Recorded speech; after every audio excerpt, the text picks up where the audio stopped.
Ağciyər xərçəngi deyəndə yəqin ki, hamımızın ağlına ilk gələn şey siqaretdir, elə deyilmi? Amma bəs siqaret çəkməyən insanlar arasında bu xəstəlik niyə artır? Bu həqiqətən də təəccüblü və bir o qədər də narahat edici bir paradoksdur. Gəlin bugün bu məsələnin dərinliyinə enək və səbəbləri birlikdə araşdıraq.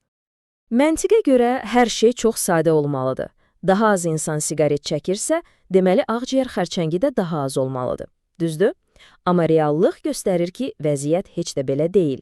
Siqaret çəkmə vərdişi azalsa da, ağciyər xərçəngi hələ də xərçəng növləri arasında bir nömrəli qatil olaraq qalır. Deməli, burada bir qəribəlik var. Rəqəmlər sadəcə üst-üstə düşmür. Gəlin baxaq, bu müəmma haradan qaynaqlanır. Baxın, bu qrafikdə paradoks açıq, aydın görünür. Bir tərəfdən yaxşı xəbər var. Ağciyər xərçəngindən ümumi ölüm hallarının sayı azalır. Bu, əladır. Amma eyni zamanda narahat edici bir tendensiya var. Siqaret çəkməyən insanlar arasında diaqnoz qoyulan halların nisbəti getdikcə artır. Aydındır ki, bu hekayənin bizim bilmədiyimiz, gözümüzdən qaçan tərəfləri var. Yaxşı, gəlin bu sirrin izinə düşək. İlk ipucları harada gizlənir? Cavablar inanın düşündüyümüzdən daha yaxın, hətta hər gün olduğumuz yerlərdə, elə öz evimizdə ola bilər. Heç ağlınıza gələrdimi ki, ən böyük təhlükələrdən biri elə hər gün yemək bişirdiyimiz mətbəximizdə ola bilər?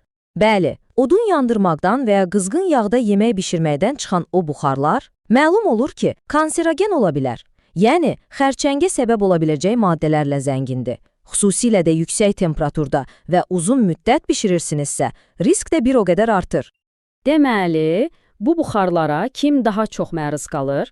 Qlobal bir sorğuya baxanda görürük ki, demək olar, bütün dünyada qadınlar kişilərdən daha çox yemək bişirir.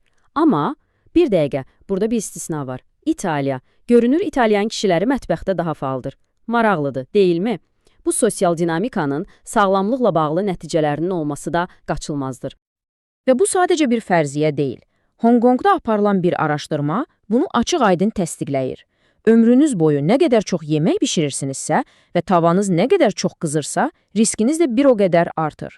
Bu, Cənubi Asiyadakı siqaret çəkməyən qadınlar arasında gördüyümüz o heyrətamiz dərəcədə yüksək xəstəlik nisbətini qismən də olsa izah edir. Amma bişirmə buxarları hekayənin yalnız bir hissəsidir. Siqaret çəkməyənlər üçün ən böyük ekoloji təhlükə tamamilə görünməz, qoxusuz, dadsız bir şeydir. Söhbət elə nəfəs aldığımız havada gizlənən səssiz bir qatildən gedir. Və bu görünməz qatilin adı radondur. Bəli, radon. Təbiətdə öz-özünə yaranan radioaktiv bir qazdır. Torpaqdan sızaraq evlərimizin bünövrəsindəki ən kiçik çatlardan belə içəri daxil olur və biz fərqində olmadan orada toplanır. Ən şok edici məqam isə budur. Rəsmi məlumatlara görə, siqaret çəkməyənlər üçün ağciyər xərçənginin bir nömrəli səbəbi məhz bu radondur. Yaxşı, ətraf mühit faktorlarını anladıq. Amma bu, tapmacanın yalnız bir parçasıdır.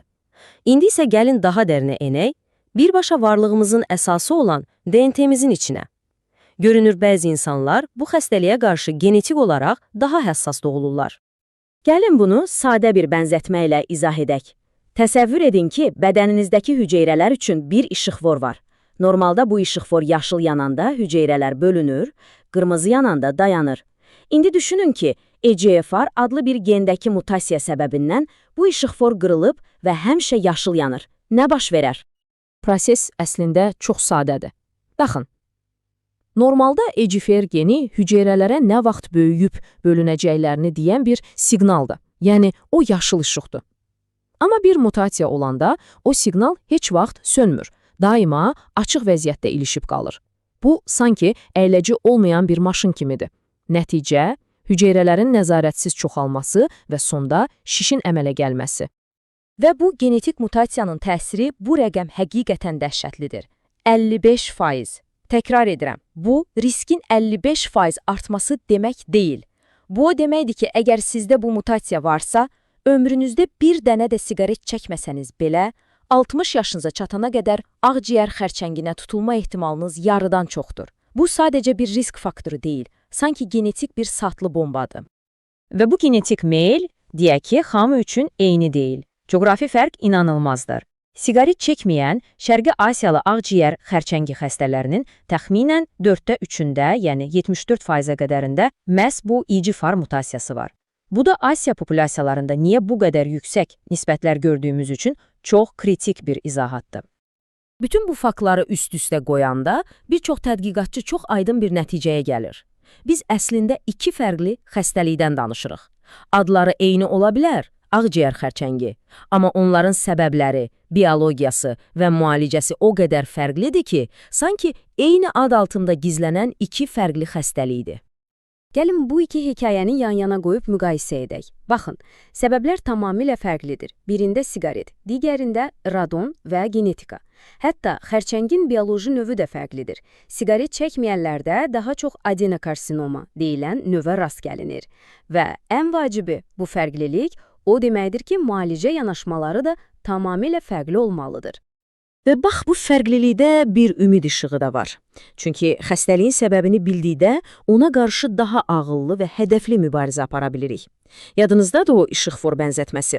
Bax, IgF inhibitorları adlanan dərmanlar birbaşa o qırılmış yaşıl işığı söndürməyi hədəfləyir. Və bu hədəfli yanaşma bir çox xəstə üçün ənənəvi kimioterapiyadan qat-qat daha təsirli ola bilir. Amma texniki və tibbi tərəqqi məsələnin yalnız bir tərəfidir. İndi isə gəlin ən çətin maneələrdən birindən danışaq. Stigma, yəni cəmiyyətdəki o mənfi damğadan. Bir söz var, deyir, stigmanı söndürməyi çətindir. Və bu, ağciyər xərçənginə o qədər aiddir ki, illərdir aparılan siqaret əleyhinə kampaniyalar o qədər güclü olub ki, indi çox insanın beynində belə bir fikir formalaşıb. Əgər ağciyər xərçənginə tutulmusansa, deməli günah səndədir. Bu düşüncə tərzi təkcə kökündən yanlış deyil, həm də çox zərərlidir. Və bu düşüncə tərzinin fəsadları çox ağırdır. İnsanlar utanır, həkimə getməyi gecikdirir, diaqnozlarını gizlədirlər. Nəticədə dəyərli vaxt itirilir. Bu damğa təkcə xəstələrin ruhuna deyil, həm də tədqiqatlara ayrılan pula, ictimai dəstəyə və maarifləndirməyə də böyük zərbə vurur. Bu, abstrakt bir problem deyil. Bu, real insanların hekayəsidir. YouTube'un keçmiş baş direktoru Suzan Wojcicki. O, heç vaxt siqaret çəkməmişdi. Amma 2024-cü ildə bu xəstəlik onun həyatına son qoydu. Onun hekayəsi hamımız üçün bir oyanış zəngi olmalıdır ki, bu xəstəlik heç kimdən sigortalanmayıb. Beləliklə, bütün bunları öyrəndikdən sonra, gəlin özümüzə bir sual verək. Artıq bilirik ki, ağciyər xərçəngi təkcə siqaret çəkənlərin xəstəliyi deyil. Bəs biz, hər birimiz bu söhbəti, bu yanaşmanı dəyişmək üçün, bu stigmanı qırmaq üçün nə edə bilərik? Dəyişiklik, məncə, elə bu suala cavab axtarmaqla başlayır.